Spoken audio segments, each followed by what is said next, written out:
Last year, movie director Roman Polanski was indicted on rape and drug abuse charges in connection with a 13-year-old girl. He eventually pleaded guilty to the lesser charge of unlawful sex with a minor. And after pre-sentencing psychiatric tests, Polanski was due back in court in Santa Monica, California today. Miriam Bier reports. Polanski was to be sentenced today, but only his attorney, Douglas Dalton, appeared in the Santa Monica courtroom, startling observers with the disclosure that he believed his client had left the country.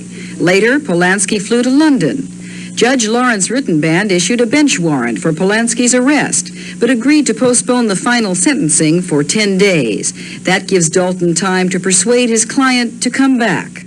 That he did call me this morning at my home, and he told me he would not be here. I asked him to call me again because I wanted to discuss this with him further and attempt to persuade him to return.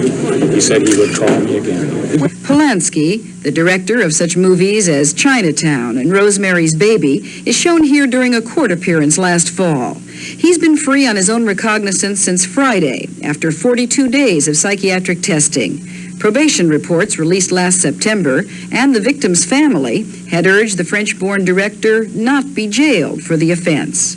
Miriam Bier, CBS News, Los Angeles. The district attorney's office said it will try to get foreign agreement to bring Polanski back for sentencing.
Glistens brightly on the metals meant for war.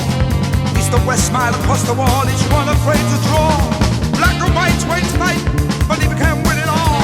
And the best they leave one with him to breathe, but so they may still call. 70 is all we're been. And what happens there?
swiftly down the tunnel of time, past the stones of discontent, through the thorns of pain and on.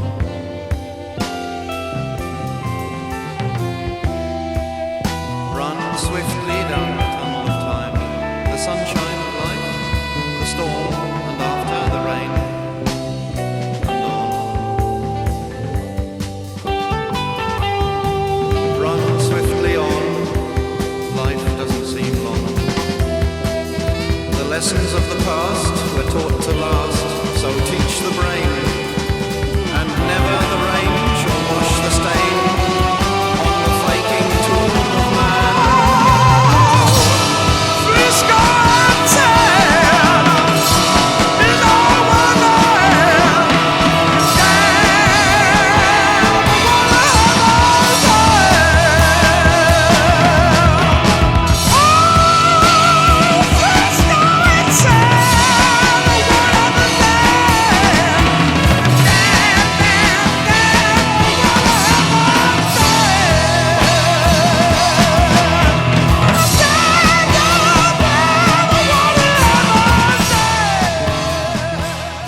Velzy is dead. She died hitchhiking. There are hundreds, perhaps thousands of young people like her who die that way each year. No one knows how many. We followed the story of 18-year-old Linda Velzy because her parents wanted us to. They felt, right after Linda disappeared and before anyone knew what had happened, they felt that maybe 60 Minutes could help find her. So we went up to the State University of New York in the town of Oneonta, where she was a student. The search for Linda Velzy had just begun. Linda Velzy was last seen here on West Street in Oneonta about 6 o'clock on the night of December 9th. She was carrying a large package, a Christmas gift, for her mother, and trying to hitch a ride to the university campus, which is about a mile from here. Linda was an honor student. She was looking forward to spending Christmas at home in Woodbury, Long Island, with her parents and two younger brothers. That Friday, she'd gone downtown to shop and to look for an apartment in this house, where she hoped to move after Christmas vacation. Linda left here about 5 minutes of 6 to return to campus. By 8 that evening, her roommate became concerned and notified campus security. I was really worried right away because I knew she's the type of person that would call and tell us. Yeah, she would call and say where she was, if anything had happened or anything, if she could. 24 hours after Linda's disappearance, her parents, Methodist minister Dr. Howard Velzy and his wife Carol, were notified. We were there when they arrived in Oneonta. As I traced her steps Friday, she was having one of her, good day. Everything was going for her. Bubbly and high, yeah. She was running around. I can see her. She's just running around, When she's happy, she's really happy. I've said, actually, if we're kidnapping, I'd be much happier. At least I know what the hell we're dealing with. Don't know what the heck we're dealing with. Don't know where to turn. Don't even know what to expect. And you don't know when to expect it. Could be months, The Oneonta Police Department didn't get involved until 1 o'clock on Saturday morning. That's when they were notified on the phone of Linda Velzy's disappearance. What started out as a routine missing persons investigation quickly developed into something more serious. Then the New York State Bureau of Criminal Investigation, the BCI, sent in a task force. We accept the basic premise that... The man in charge of the State Police Task Force, Captain Joseph Strojanowski, he allowed 60 Minutes to follow the investigation because Linda's parents asked him to. And that she was probably hitchhiking, and that she was picked up. We can only assume that she was taken somewhere and sexually assaulted and perhaps killed. We went along when the police began to question anyone in the area who might have seen Linda that night. My name is David McGallagher. I'm a state police investigator. Okay, what do you do, work nights or days? Nights. What time do you usually go in? 8 o'clock. 8 o'clock, so you'd probably have been home right about that time. Did you notice anyone hitchhiking, or have you looked at the picture of her that's on the wall out there? Yeah, I have, and I don't recognize her. Do you recall her or anyone hitchhiking out front last Friday? Not particularly. People hitchhike up and down here all the time. Students, generally? They appear to be. Have you ever seen her before? Not that I know. I don't know anything about it. My apartment's in the back here. The last time she was seen was just about across the street from your house.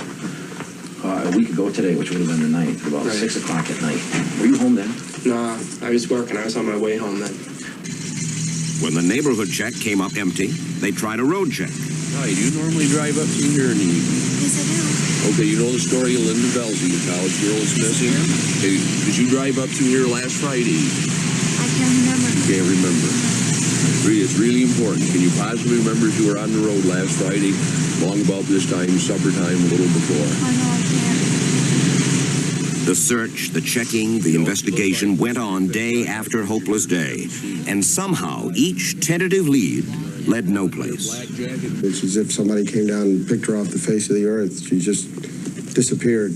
But it is, it means something to us to be here because if there's any question about Linda's characteristics or anything about Linda, we're here to answer questions, and we want to be right nearby where anything that might happen we could be a part of. You know, I thought of another thing, just collecting some jewelry for another reason.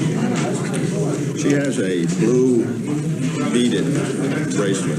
I don't even think it comes off her arm. She always wears it. The father has indicated that he's expressed a willingness to offer a reward, the mechanics of which we have to iron out a little bit later in terms of description. Up to $5,000 being offered by the family, or should my name be in there? I'm just questioning the reverend aspect in terms of knowing the type of people who are, you know, the good guy we don't have to worry about. So the guy that's going to come forward, but the guy who's got a religious hang-up or something, it may turn him off. Okay, so we just put the family of. That's what I thought. Just kind of keeps it open. The family of Linda Velzy. I think our concern is more with the time, and if Linda is alive, you know, how is she surviving? This is typical of the countryside surrounding Oneonta. It's bleak and forbidding, and yet during the winter, picture postcard territory, the kind of territory the police have been scouring in their search for Linda Velzy. Intermittent snowfall has made that search on the ground all the more difficult, and from the helicopter they've been using. One spot the police are searching is an area where a young man presently free on bail on a sodomy charge had taken his last victim. He is their prime suspect, who admitted to the police early in the investigation that he had been on West Street that Friday night. But under the advice of counsel, he refuses to talk further. The police told us they are questioning him, but asked us to withhold his name because his is only one of 126 names they've come up with. Names of people in the area they feel are capable of doing harm to someone like Linda Velzy. A tracking dog was brought in. Linda's bedsheet provided the scent.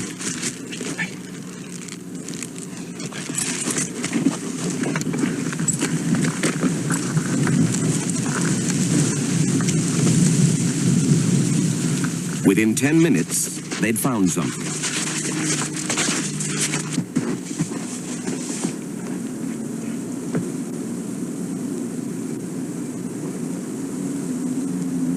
Investigating Officer Robert DeBrow.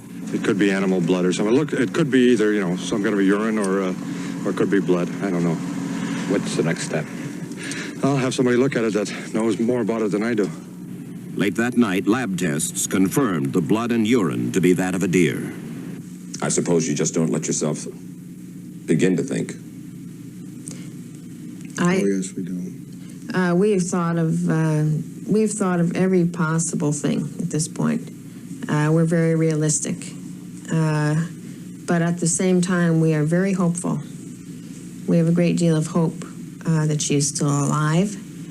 On the other hand, we are realistic enough to know that things don't always work out the way we want them to. And I think we are prepared to meet whatever's ahead of us and take step by step the way we have to. 2 full weeks have gone by since Linda disappeared. 14 officers have spent up to 18 hours a day, 7 days a week, rechecking every possible lead and suspect. I am sure that there are a number of rapes that occurred on the campus where people didn't come in. An appeal was put out for any persons who had not previously reported being molested or raped while hitchhiking to come forward. Over 30 of them responded. This guy picked me up, and we were sort of just talking about things, you know, and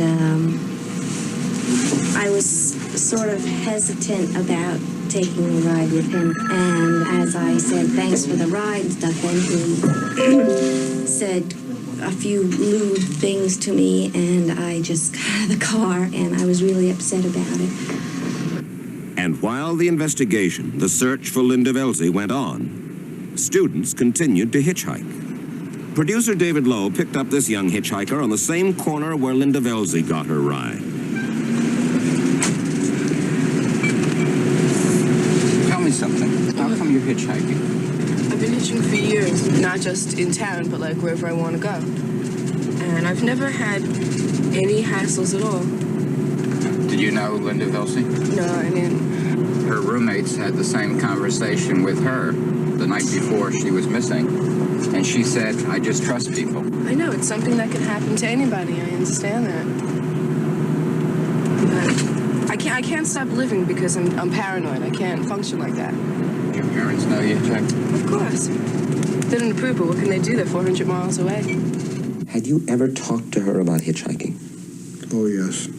Yeah. I don't remember. Sure, we remember Thanksgiving when she was over. We were talking about it. She was commenting about how she hitchhiked. We didn't think it was a good idea, and she didn't normally hitchhike. She Just wouldn't, up to the campus. She wouldn't hitchhike out on the open road. But, you know, she looked at it. She said, come on, you don't understand. It's a regular means of transportation in town. All the kids do it. And I think she felt safe because it was in town, it was in the city, there were people around, there were houses around. 23 days after she disappeared, the police found Linda Velzy. A young man was apprehended carrying her frozen body to this freshly dug grave. We have issued a death certificate where the cause of death is homicide into the Linda Velzy case. The cause of death is listed as a fractured skull with contusions to the brain and asphyxia by strangulation of the neck. We've estimated the time of death as to December 9th, 1977. That was the night Linda hitched her last ride. They arrested 26-year-old part-time tree surgeon Ricky Knapp of West Oneonta. At the time of his arrest, the police disclosed that he was free on bail on a charge of sodomy and unlawfully imprisoning another Oneonta College student. At his arraignment for murder, he pleaded not guilty, but the police told us he admitted the murder at the time of his arrest. Otsego County DA George Kepner. How much of this hitchhiking, raping, murdering goes on? An awful lot. This, to me, is probably one of the biggest problems that we have in this county. We are a small county, but we have two universities. We're Hartwick College and the State University. There is an awful lot of hitchhiking going on. I have never gone before the student body, taught a class at either of the colleges, talked to students at either of the colleges, where my last words have not been, don't hitchhike. There's an awful lot of weirdos out there. You know, this may look like a very nice little county where everybody is very nice to you, but there are weirdos out there. The city council in the city of Oneonta apparently is working on a resolution to this effect, that if a person is hitchhiking in the city of Oneonta, they will be subject to a fine of X dollars. Assuming that that goes through, I am going to encourage the police to take an hour or two every day, get in their cars, and go out and round them up. Maybe we can get at them through their pocketbook. If they can't listen to common sense, maybe we can fine them out of hitchhiking. For now, Ricky Knapp is in the Otsego County Jail back here, awaiting trial. The Velzys are home in Woodbury, Long Island, trying to put their lives back together again. And across the country, girls like Linda Velzy go right on hitchhiking. A 3-year-old girl who draws pretty butterflies, a 9-year-old boy who screams and bangs his head, a poet with an English accent, a lesbian, a 14-year-old boy. Those are 5 of the 10 personalities psychologists say lodge in the body of a 23-year-old man charged with sexual assaults on 4 women in the Ohio State University area. He went on trial today, and Chris Kelly reports. Mental experts say 23-year-old William Milligan has possessed 10 different and conflicting personalities for most of his life. He's been in what's called a psychological coma, unable to control his own emotions.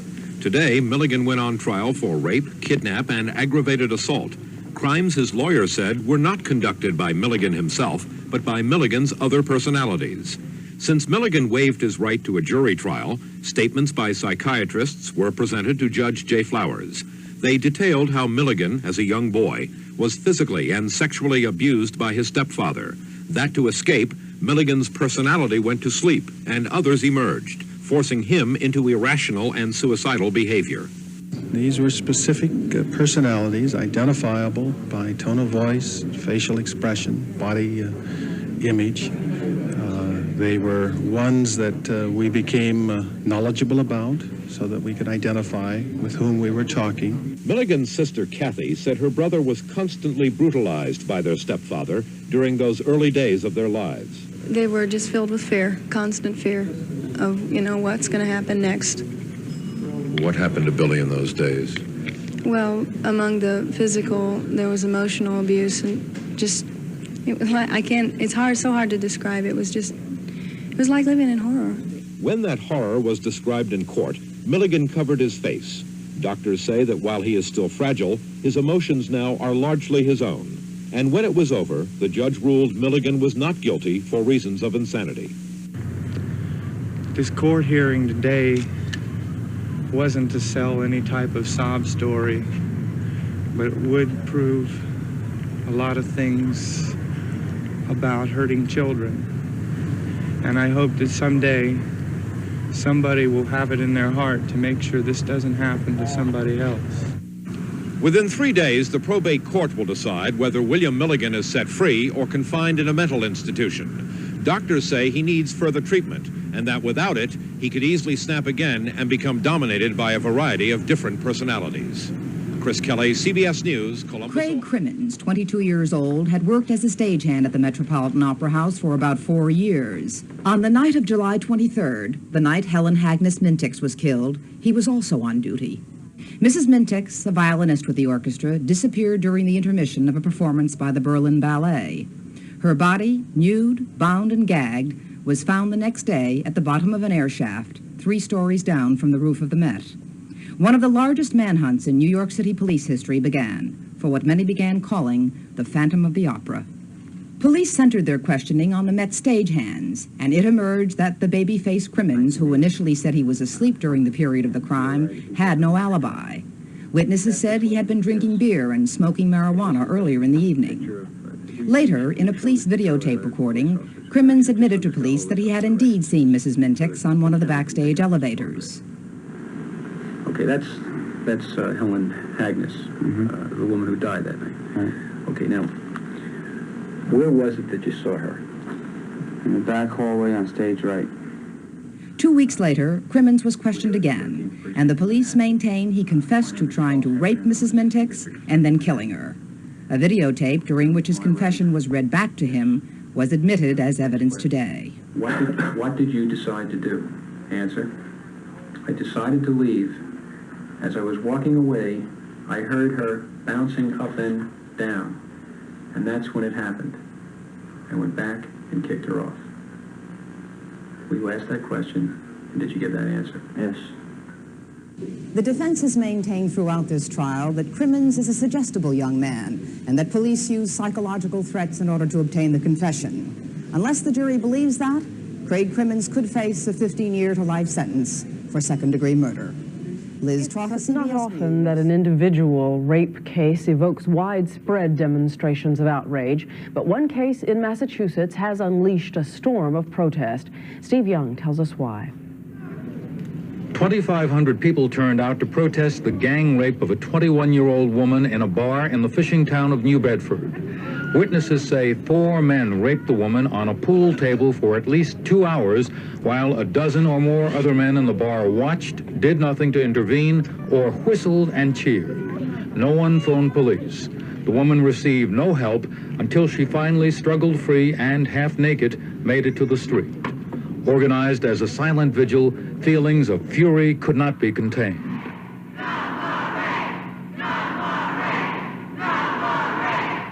Although the bail for the suspects was later increased, it was set initially at just $1,000 each. And thus far, no action has been taken against those who didn't try to stop the rape. The district attorney says he's having difficulty finding justifiable grounds. We don't know if there's really any criminal law that's going to require someone to do something to come to the aid of another person, not in the criminal law.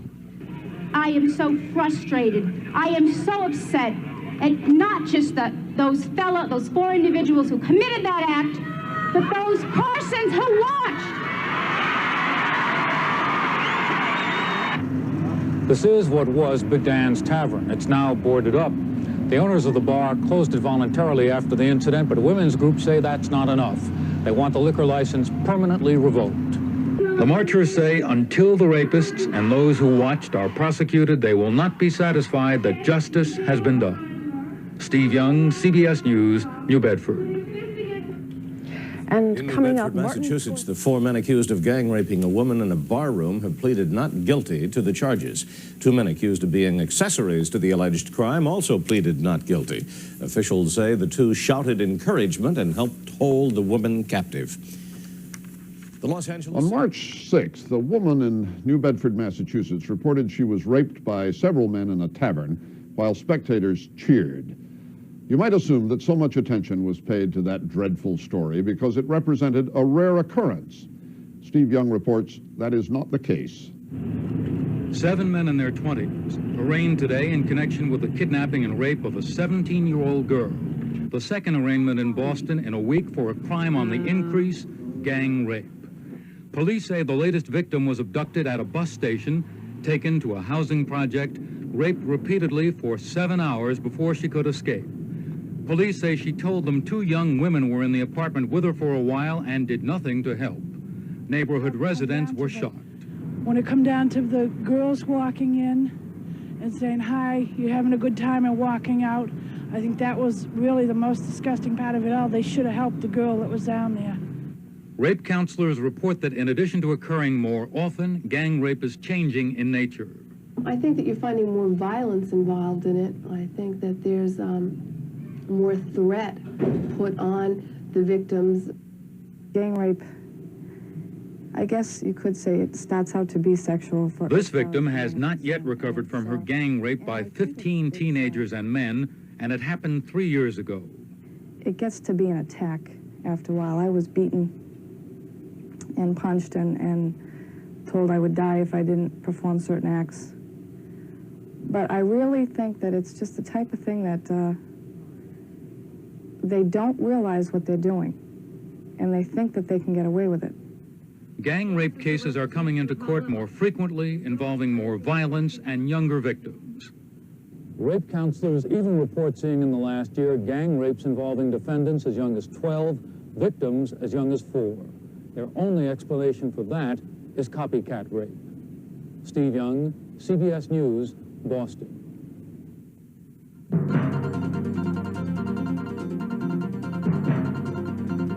Thirteen prisoners had escaped this year from the Chino, California Minimum Security Unit. They supposedly were, quote, prisoners with the best record, prisoners who are near release or are there for property or non-violent crime. Then the 14th prisoner escaped June 2nd. Then the horror began. And tonight, David Dow reports the question is, how did it happen? How did it ever happen?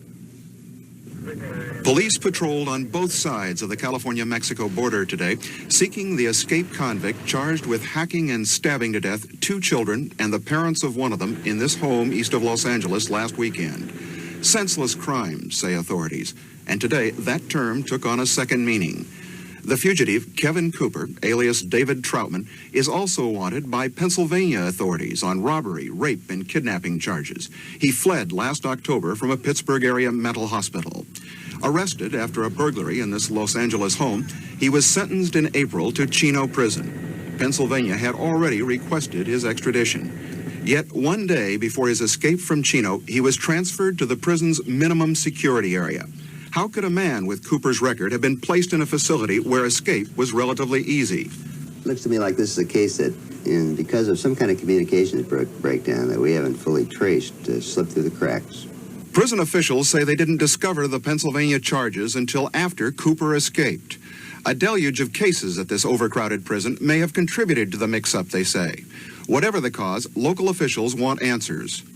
I'm fearful of how many other inmates within the system are classified as minimum security when in fact they may not be.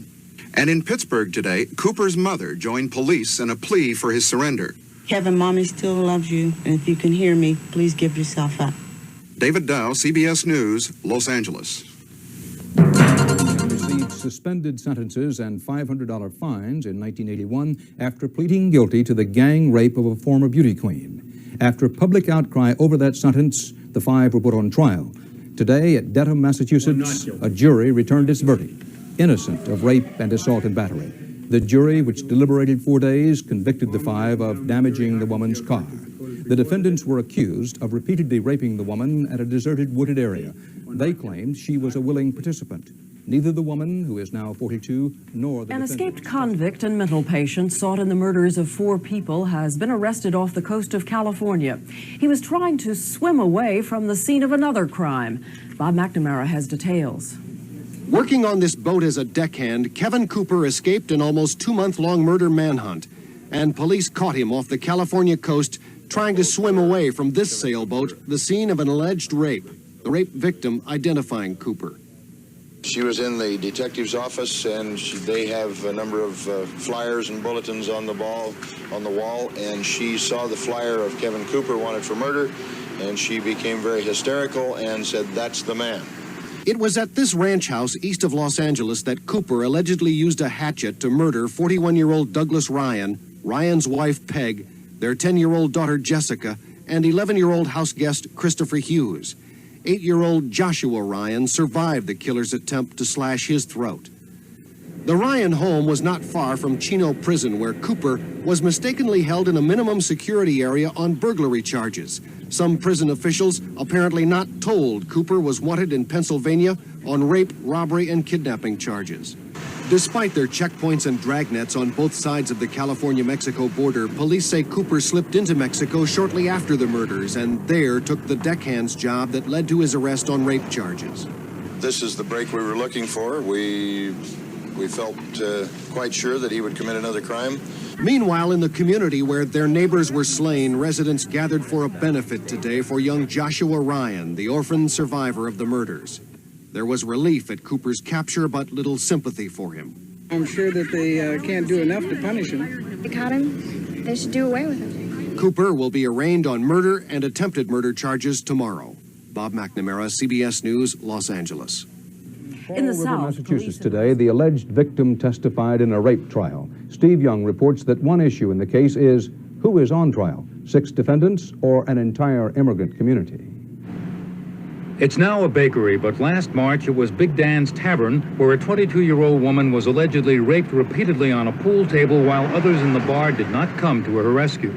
Today, at a restaurant across the street, they were glued to the big screen TV as the alleged victim took the witness stand. Cable television covered it live, the judge ruling that to protect her rights, she could not be photographed in court. The woman said she had been celebrating the birthday of one of her children when she entered the bar to buy cigarettes and was raped for 90 minutes. They dragged me over to the pool table, and I just kept kicking them, fighting with them. I was screaming, I was begging for help. Defense lawyers are expected to attack the woman's character during cross-examination next week. The proceedings are being translated into Portuguese because the defendants are all from the Portuguese Azores and only one speaks fluent English. The case has embittered many in this old whaling town. It is pitted against each other, not just the defendants and the woman who says she was their victim, but also the Portuguese immigrant community and supporters of women's lib. We heard the same old myths that we always hear when a woman is raped, that she must have asked for it, that she shouldn't have been there, that she must be a prostitute. I'm not saying they are angels or saints, they didn't commit any crime either. This has to be proven on the courts, on the trial. But what we are saying is the fact that too much emphasis was given to the fact that they are Portuguese. In an outpouring of concern about the incident, 3,000 people turned out for a candlelight vigil. The Portuguese, who comprise 60% of the city's population, are proud they've turned the town into the biggest fishing port on the East Coast. They hope after the trial, however it turns out, the shadow which fell across the city a year ago will lift. Steve Young, CBS News, New Bedford, Massachusetts. A young Massachusetts mother today resumes testifying in her highly publicized rape case in Fall River. Yesterday, she described how 6 men held her on a barroom pool table and sexually assaulted her while other patrons ignored her cries for help. I was screaming and I was crying. Did you hear anything? I started hearing people starting to cheer. What do you mean by that? Like at a baseball game or something. The woman spent 6 hours on the stand, during which the lawyer for the accused rapists attacked her credibility. The judge denied the attorney's request for a mistrial. Ken Pruitt and the business news coming up with a will involving 6 men charged with the gang rape of a woman in a New Bedford, Massachusetts tavern. Betty Ann Bowser has a report on how the case has affected people in that coastal city. Herman Melville once wrote that New Bedford, Massachusetts was the dearest place to live in all of New England. It is an immigrant town, a fishing center full of the culture and heritage of the thousands of Portuguese people who have come here to work and to live. All Portuguese people aren't bad just because of a few who did something bad. Thank you for calling in. All right, thank you. We'll be going back to Fall River very shortly for more testimony in the Big Dan's gang rape trial. But New Bedford today is a town divided, a town shaken by what happened last March. It's now a bread store. Then it was Big Dan's Tavern. Then 6 men allegedly gang raped a 21-year-old woman. The 6 accused are all recent Portuguese immigrants. The alleged victim is also of Portuguese descent. The incident has unleashed a tidal wave of prejudice against the Portuguese people here. Down at the docks, people like Dan Curley have had to deal with daily insults. Anybody said anything lousy to you about it? Oh, yeah, they say it every day. What happened? What do you hear? Oh, I can't say it on the air. Raymond Castro is publisher of a Portuguese newspaper. He has also found himself in the role of defender of his people. Rape is important. It's a very sad occurrence. It shouldn't have happened, but it has nothing to do with being Portuguese. The trial got underway last week with an unprecedented amount of news coverage. The New Bedford cable TV station has been carrying the deliberations live. The cable news network has showed several hours of it each day nationally. You don't have to look very far to find local residents glued to TV sets. Then what happened, if anything? And then the second guy came around and grabbed me by the top, and the first guy came around and finished taking off my pants. The local radio station has also been covering the trial live, combined with a series of phone-in talk shows. This is Peyton Place personified. It's really a community soap opera. It's a tragic soap opera. I'm in the courtroom in Fall River, Massachusetts, where the trial has been taking place, and this is the same room from which all the news coverage has originated. The news coverage, the live news coverage, in a sense has backfired because as the flow of testimony unraveled, the name of the rape victim became a matter of public record. Once that happened, other news organizations jumped on the bandwagon, and now local newspapers and the CBS television station in Providence have also used her name. This has broken a long-standing tradition in the news media of not revealing the names of rape victims. And the station in Providence is before the Massachusetts Supreme Court now, asking that it also be allowed to broadcast the woman as she testifies here in this courtroom. Betty Ann, what's the concern among people who are afraid of what now will happen because her name has been revealed? Well, feminist groups are very concerned because they point to the fact that even with anonymity, only about 20% of all rape victims call the police and report the crime. And they say that if people can't be promised anonymity, even fewer will in fact come forward. Where do we stand in the trial right now? Well, the alleged victim has been on the stand most of the week, and the defense attorneys have been picking away at her credibility, basically trying to paint her as less than the pillar of the community, and I would say they've been rather effective in doing that. The tavern barkeeper was also on the stand yesterday, and he seemed to add some credence to some of the testimony that she had had earlier in the week. So that's about where we are at this point. Betty Ann, thanks very much, live from New Bedford. The first of 6 defendants in the alleged barroom rape of a woman in New Bedford has taken the stand in Fall River, Massachusetts. Portuguese-speaking Daniel Silva said he had met the woman 7 months earlier, that he asked her if she wanted to fool around, and she agreed. Then he said they began to kiss. I thought that she was holding me too tight, like a woman that's a little bit hysterical.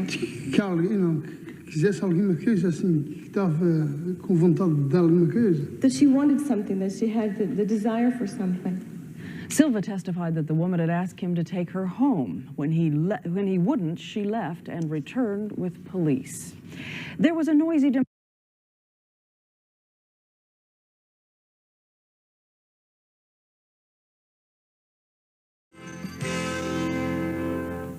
The defense has rested in the barroom rape trial in Fall River, Massachusetts, and the case is expected to reach the jury sometime today.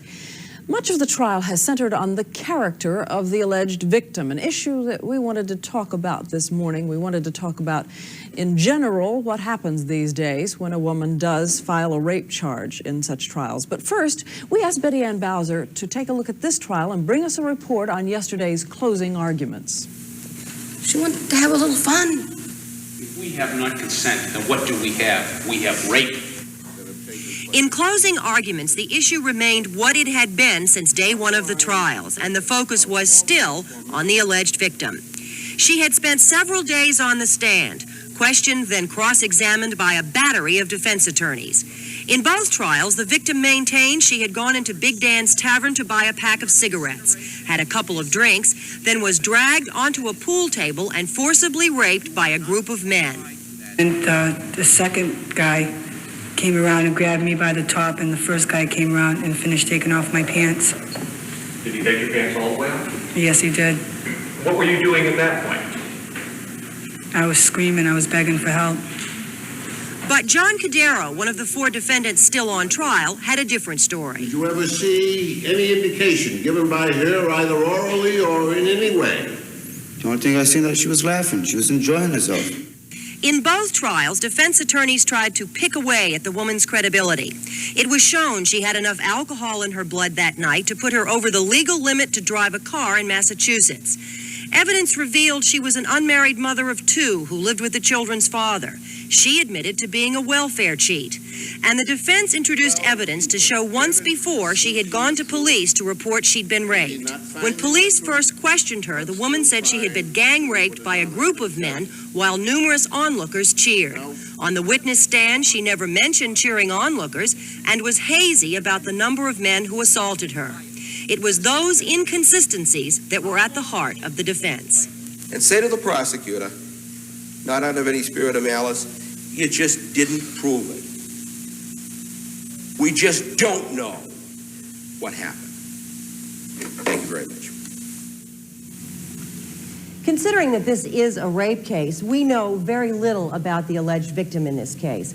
And that's because the state of Massachusetts has one of the toughest rape laws in the country. Under the rape law here in Massachusetts, none of the alleged victim's previous sexual history may be introduced as evidence in court. This, of course, limits the range of questioning, the kind of evidence that defense attorneys can enter in a case like this.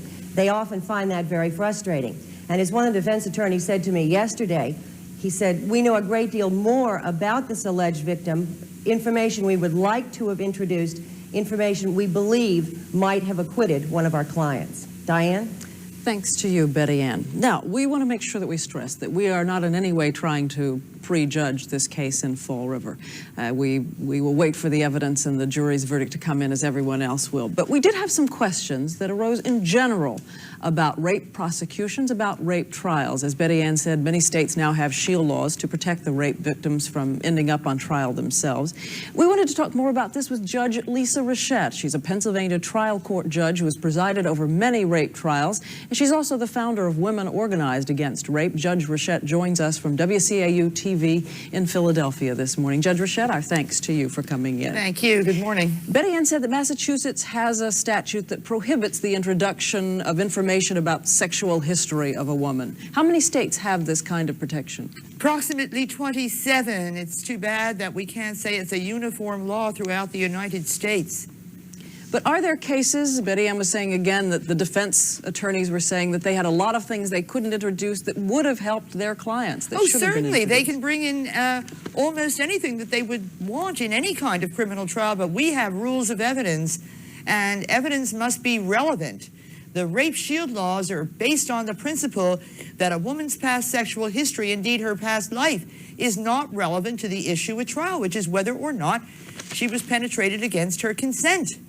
What other restrictions are there, or what else is fair game is another way of putting it? I know that in the past a lot of women have been inhibited from bringing a charge against rape because they assume anything could be introduced. Oh, yes, the rape trials used to be horror shows, packed to the gills with onlookers and spectators.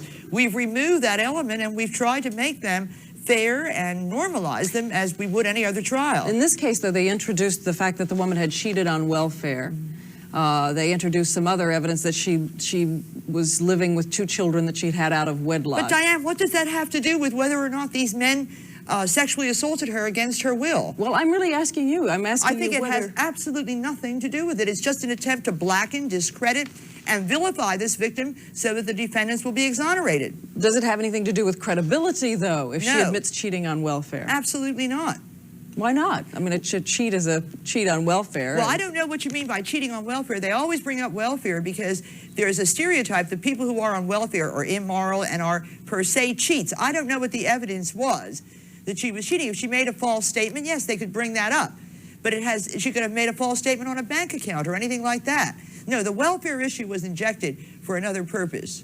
Let me ask you very quickly, if I can, how do you feel about the televising of this trial? Do you think that overall it helps women who see it and think, well, I could go through that if I had to in No, order to certainly bring not. charges? I think it has a chilling effect, but at the same time, I believe in public trials. And I think if the trial is fairly run, and I have no reason to doubt that this case was not fairly run, then I think in the long run it helps everyone. Certainly the verdict helped reassure women that even though they went through this ordeal, they would get justice. How many more women are coming forward these days? Do we have a sense of given that you never know how many women have been raped and are not coming forward, but is there a dramatic increase in the number of women prosecuted? Yes. I think that in the past women were ashamed to report these rapes. You know, it was always that syndrome of blaming the victim, and now women, with the help of organizations like Women Organized Against Rape and rape crisis centers all over America, feel that they have some support in what they're doing. Judge Rachette, again, our thanks to you. And we will be back in just a moment.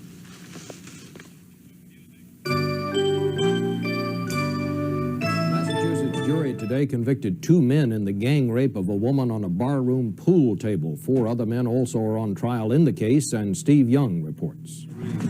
After being charged by the judge late yesterday, the jury arrived this morning to deliberate. Capping a 16-day trial, it took the jurors less than 5 hours to reach a verdict for 2 of the defendants accused of gang raping a 22-year-old New Bedford woman on a barroom pool table about a year ago. Commonwealth versus Joseph Vieira. How do you find the defendant guilty or not guilty? Guilty. Guilty of what?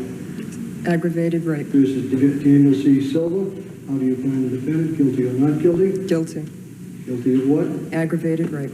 Both verdicts were unanimous. The defendants, who listened to a translation, stood impassively, but there were shrieks from their relatives, and 1 man was removed from the court. The prosecution completed its case yesterday against 4 other defendants being tried separately on the same charges.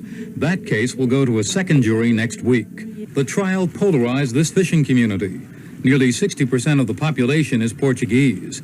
The alleged victim and defendants are also Portuguese, and some leaders of the Portuguese community have denounced radio, TV, and newspaper coverage as tantamount to an ethnic slur. Trial watching became a kind of spectator sport because local and national cable television have been broadcasting the proceedings live. The name of the woman who says she was raped was published and broadcast on some stations. Women's groups say other women who claim to be rape victims have been made fearful of coming forward to seek prosecution against their alleged attackers. Outside the courthouse, police had to be summoned because of outbursts from supporters who know the defendants could get life in prison. Both defendants were taken into custody and will be sentenced next Friday. Steve Young, CBS News, Fall River, Massachusetts. Trials in Massachusetts. 4 of 6 defendants were convicted in the gang rape of a woman on a barroom pool table. Today, Steve Young reports that trial touched off a protest parade, a protest focused on the defendant's nationality. From New Bedford, where the barroom rape occurred, and Fall River, where the trial took place, they gathered to protest the guilty verdicts. It was a protest also of what speakers said is a pattern of discrimination against Portuguese immigrants. We've been discriminated at work, but today we show them how much we're worth. Today we close down. At the head of the line of march, Jose Medeiros and Virgilio Medeiros, the 2 men found not guilty. Riot police lined the route. It was an enormous demonstration for the little city and a peaceful one. Estimates of the crowd ranged from 10 to 35,000. At the many mills in the area, the workers are predominantly Portuguese. A large number took the afternoon off at a loss of pay to take part in the demonstration. Everywhere, the signs showed their frustration, but officials denied they are treated unfairly by the community. There is no discrimination. We have to realize that the city of Fall River is over 65% Portuguese. The city of New Bedford is the same. While a majority, they hold little clout, in part because of dissension between established families and more recent immigrants. They have found a new unity. Steve Young, CBS News, Fall River, Massachusetts. For a judge in a courtroom in Massachusetts. All 4 are immigrants from the Azores, working men, Portuguese speaking. The judge emphasized that he was not sentencing them for who they were, but for the crime they committed. He pronounced sentence and they were led away. But the anguish of their community didn't end there. David Culhane reports our Sunday morning cover story.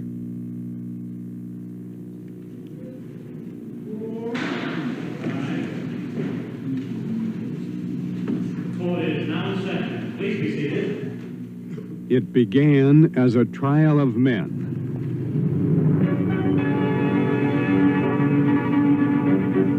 Some dramatic testimony today from a defendant in the Big Dan's gang rape trial. WBSM's Steve Clampkin has that live report from Fall River. The charge was that 6 men took part in the rape of a woman in a bar in New Bedford, Massachusetts. Raposo initiated oral sex while she was pinned down on the pool table.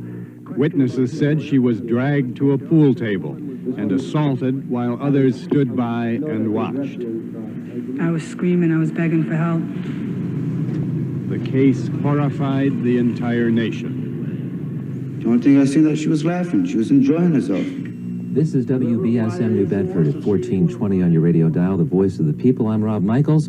It's the Open Line Talk Show. Let's take some more phone calls. It began as a trial of men, but it became a trial of a whole community.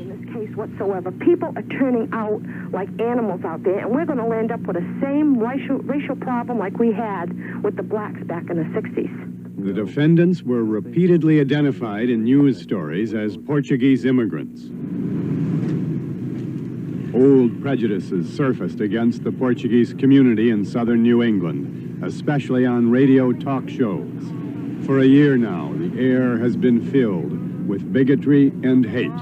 They know nothing. They contribute nothing to this country. They don't understand our ways, nor do they want to understand that this country is not like Portugal. Well, people always have a right to their opinion. For the Portuguese Americans, the trial of men, the trial of a community, became a kind of test of the American dream. Nice talking to you. Thank you. We are now known all over the nation because of a crime. Manuel Ferreira is Portuguese American, a newspaper editor. People call in and say all kinds of stupid remarks, very bigoted and racist remarks like, I think Portuguese and blacks are a disgrace to this country. They all should ship back to, that kind of racist people that exist. I'm not saying against the Portuguese people. I think the people that are citizens ought to stand up and start opening up their eyes. I can't explain the hate I heard coming up, and it wasn't. Ronald Pina is Portuguese American. He was the prosecutor in the rape case. I really look at the talk shows and I still shake my head, because there were anonymous phone calls into radio talk shows who could say anything they wanted to say. And the bigotry that started to come out of the closet was incredible. It was absolutely incredible. And they buy a broken down house, they fix it up beautifully. They do all these nice things. But they don't try to learn the law of the land. They don't try to become involved in the community. Thanks for calling. Hi, you're on WBSM's Open Line. This is leaving a bad taste in my mouth, and I'll never forget it. As long as I live, what they did to the Portuguese people. They ought to be ashamed of themselves. Who's they? Oh, the people who called your program. Don't deny it. Remember, the Portuguese people's never going to forget this. As long as we live. Thanks for calling Open Thank Line. you for listening to me. This is WBSM in New Bedford. My name is Rob Michaels. And on the viola, on my left, is Manuel Antonio Ramos. For those of you that don't understand Portuguese music, Fado is very traditional, but we're all going to sing Portuguese now, even those of you that are not Portuguese. Quando a tristeza me invade, se me tormenta a saudade, haja-se uma vontade, uma esperança perdida, não passa na vida. Portuguese immigrants have been coming to the southern New England coast since about 1820. They now number several 100,000 in this area, 60,000 here in New Bedford alone. Hey, compadre. Okay. It was the Portuguese Americans who revived the dying fishing industry in New Bedford. And now they are also corporation presidents, Harvard professors, doctors, and lawyers. This is Portuguese Radio, 97.3 on your FM dial. They have their own radio stations and newspapers. It was this stable community that learned a year ago that 6 Portuguese immigrants were charged with aggravated rape, a gang rape.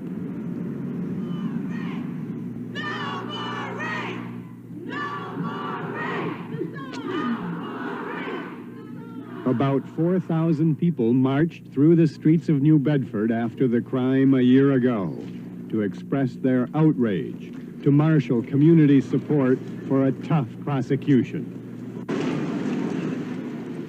We knew that the march would draw media attention and that would give us the outlet to tell people about rape not being a crime of sex, but a crime of violence, and to talk about the potential hazards of being a victim of rape. Rita Muniz is Portuguese American. She's been one of the organizers of women's groups in New Bedford. And we made some demands on local government, one of which was that we wanted to open up a rape crisis center in New Bedford, which we did not have at that time. And we now have one as of last November. Tuesday, what? 7 p.m. here at the Women's Center. Volunteers meet regularly at the New Bedford Women's Center to discuss the problems of rape victims. We've seen in the past that justice isn't served through the judicial system. But at least now, for the victims of rape in the city, there's a place where they can go and there's a place where they can get help. It's everybody's problem. It's not only, our problem, but it extends all over. Whether to each every, one individually intended that rape happened, wanted it to happen, desired that it happen, and that each one... A year after the original incident, the 6 men went on trial. The court proceedings were presented live on national television. Some of the defendants spoke only Portuguese, and wore headsets to hear translations when the jurors rendered their verdicts. Commonwealth versus Joseph Vieira. How do you find the defendant guilty or not guilty? Guilty. Guilty of what? Aggravated rape. Indictment 12,266, Commonwealth. 4 of the 6 defendants were convicted. How do you find the defendant guilty or not guilty? We find defendant John Figueroa guilty. Guilty of what? Aggravated rape. In the case of Commonwealth versus Victor Raposo, indictment number 12268, how do you find the defendant guilty or not guilty? Guilty. Guilty of what? Aggravated rape. On the motion, we say that indictment number 12267, that the defendant John Figueroa is guilty of aggravated rape. Move the vote.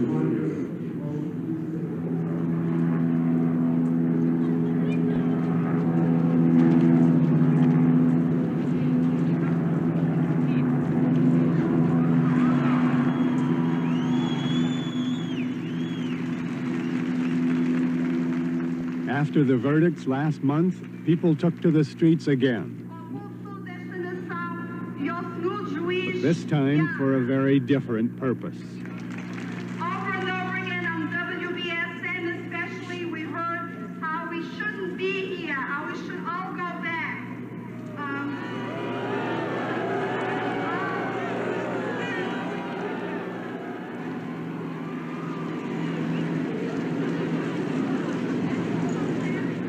Thousands of people marched. Some said the men were not guilty at all, that the woman had enticed them.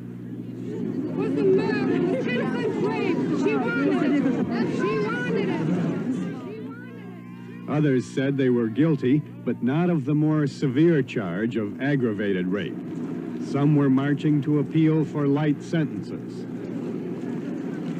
And some were expressing a fear that the verdict may have been tainted by prejudice against Portuguese Americans.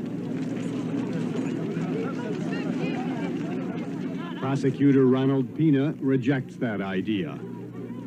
The legal system has worked through a lot of grueling process. We've tried to keep the bigotry out, and I think we've succeeded at doing that. Because whenever that bigotry was out in the radio talk shows, we kept it away from the jury room, which is the key to this whole thing.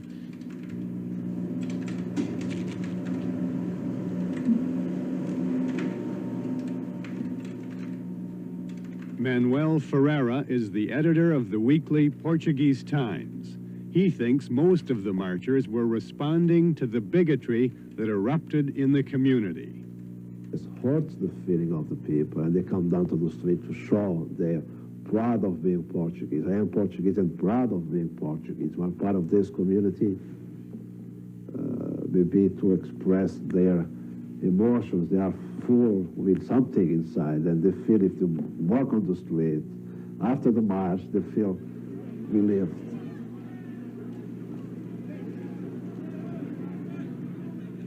Again, if I may, the determinations that we all make when it comes to sentencing, whether... Last Monday, the defendants were sentenced to jail terms ranging up to 12 years. That is, these sentences are not passed on these individuals because of who they are, but because of what crime they stand convicted of. The trial was a lightning rod for many issues. Whether such cases should be shown on television, whether certain news agencies were right to reveal the name of the victim, and whether an accuser should be subjected to courtroom attacks that almost amount to another trial.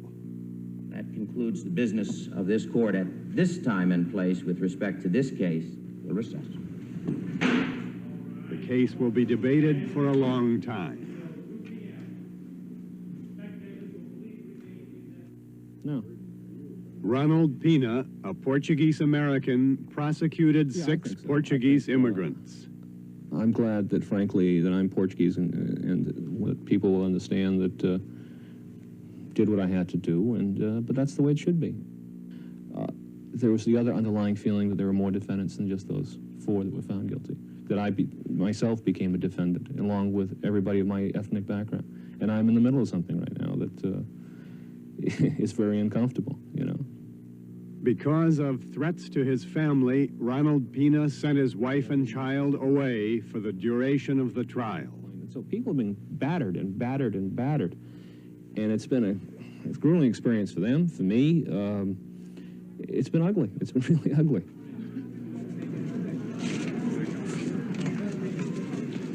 It was a trial of men, a trial of a community.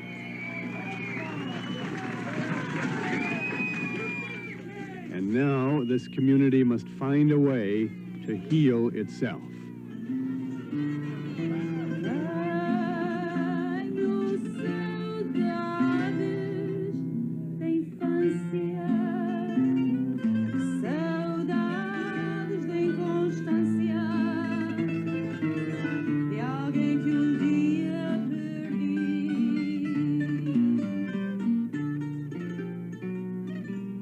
We are not, I am not, and most of the people, we are not in support of the defendants per se.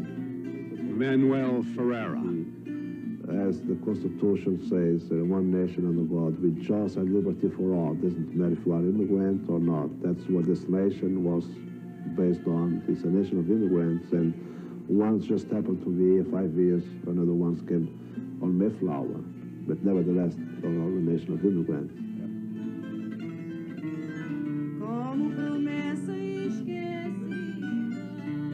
There's nothing peculiar about this combination that it doesn't exist anywhere else. Just change the nationalities, change the names, change the parties. Ronald Pena. Oh, yeah, don't look at New Bedford, Massachusetts or Southeastern Mass and say shame on them. Look at home, and I think you're going to find the same problem everywhere, and it should just be handled in every community. Be aware of it, be afraid of it, because it exists.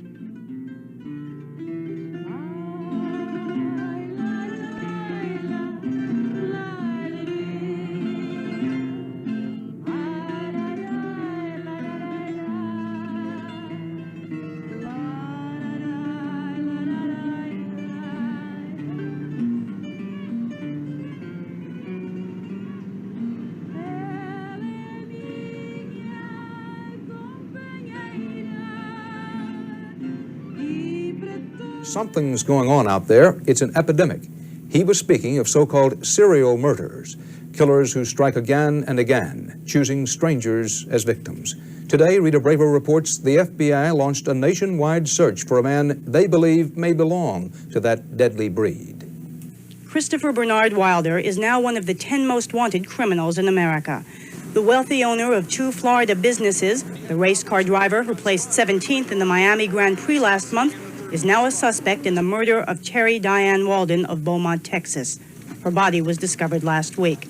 Wilder is now being linked to murders, disappearances, and kidnappings of 7 young women in 4 states and kidnappings of 2 young women in his native Australia. Officials say there could be more.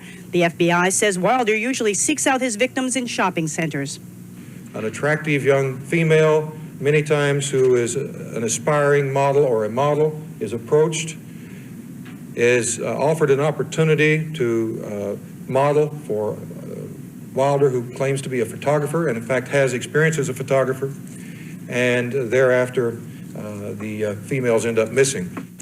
The FBI believes Wilder may be a classic example of criminals that law enforcement officials have only recently come to understand. Serial murderers, repeat killers with a compulsion to execute victim after victim.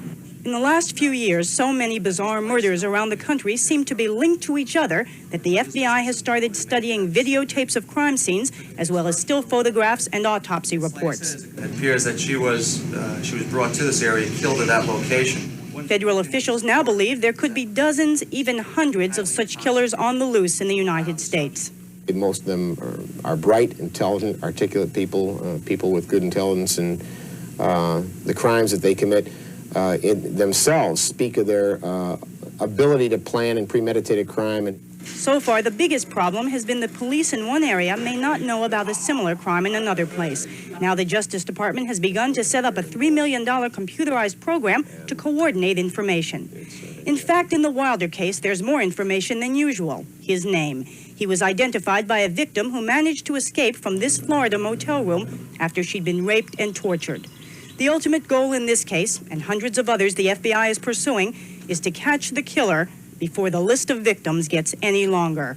Rita Braver, CBS News, Good evening. Washington. This is the CBS Evening News. Dan Rather reporting.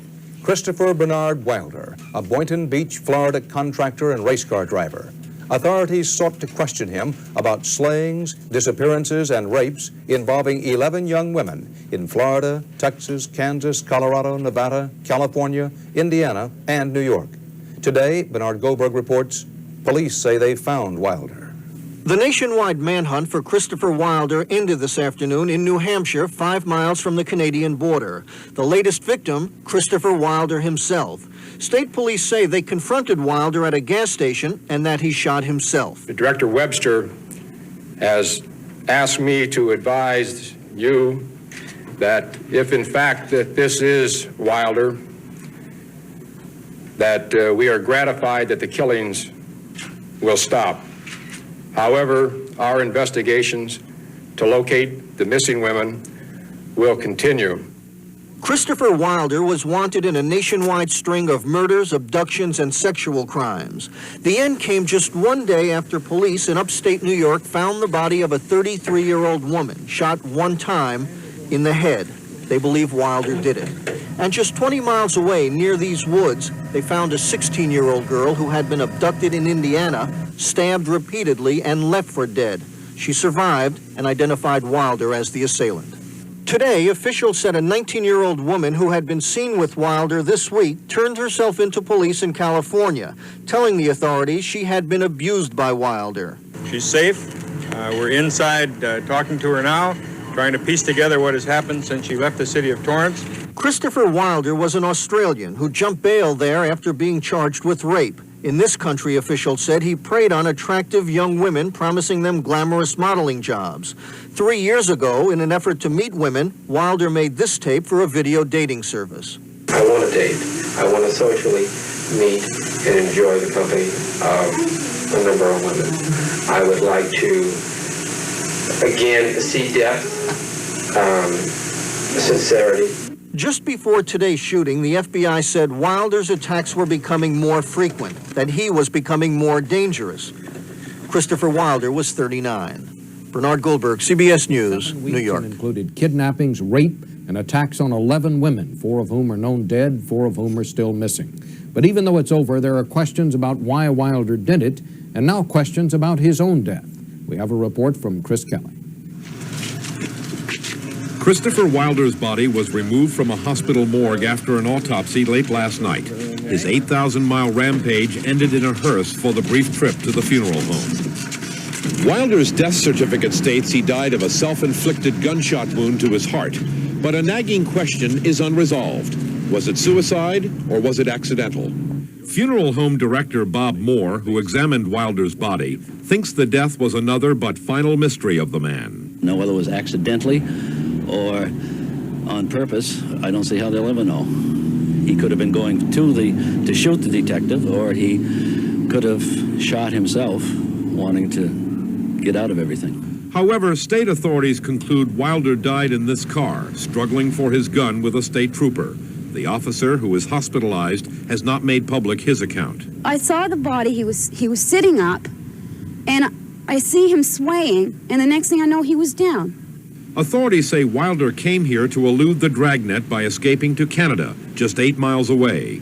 Wilbur Gray was at the gas station when Wilder arrived. He was calm as a cucumber, and like I say, when he offered this information about going to Canada, he didn't seem to get excited to thank you or anything like that. He was a pretty cool acting gentleman, I thought. 16-year-old Tina Marie Rosico, who was kidnapped by Wilder 10 days ago, is back in California. Police say she told them Wilder released her, fearing he would be killed. Meanwhile, some relatives of Wilder's alleged victims were upset over his death, fearing they would never learn the full truth. I'm glad he's dead, in a way. And another way, I wanted some answers. Answered, I guess, for my own personal reasons. I just wanted to know where, when, why he chose her. I know that it is not to be in the mystery for always. I know that someday we know something about our daughter. He is at his end. There's to be a lot of families in the country now that could be at ease. And rural Colebrook seemed at ease today, where the most wanted man in America ran out of luck in a gas station. Chris Kelly, CBS News, Colebrook, New Hampshire. Los Angeles former NFL star Jim Brown has entered his plea on charges that he raped and assaulted a woman there. Maria Shriver has a report on Brown's day in court. Former football star and actor Jim Brown strode into Los Angeles Municipal Court as if it were for a championship game and not for an arraignment on charges of rape, sexual battery, assault. It's been a month since a 33-year-old female friend of Brown's told police that he and his 22-year-old companion, Carol Moses, sexually assaulted her. Charges against Moses were dropped. Brown has been free on $17,500 bail. Any plea of not guilty? Yes, we do, Your Honor. The evidence is that Jim Brown did not strike anybody, he did not rape anybody, and he's innocent of these charges. You do feel you have sufficient evidence, though, beyond the victim's statements? Yes, I do. Physical evidence? Yes, we do. This isn't Brown's first brush with the law. In 1965, he was accused of beating and sexually molesting 2 teenage girls. In 1968, a girlfriend filed assault charges. No convictions either time. Brown faces 13 years in prison if convicted. Maria Shriver, CBS News, Los Angeles.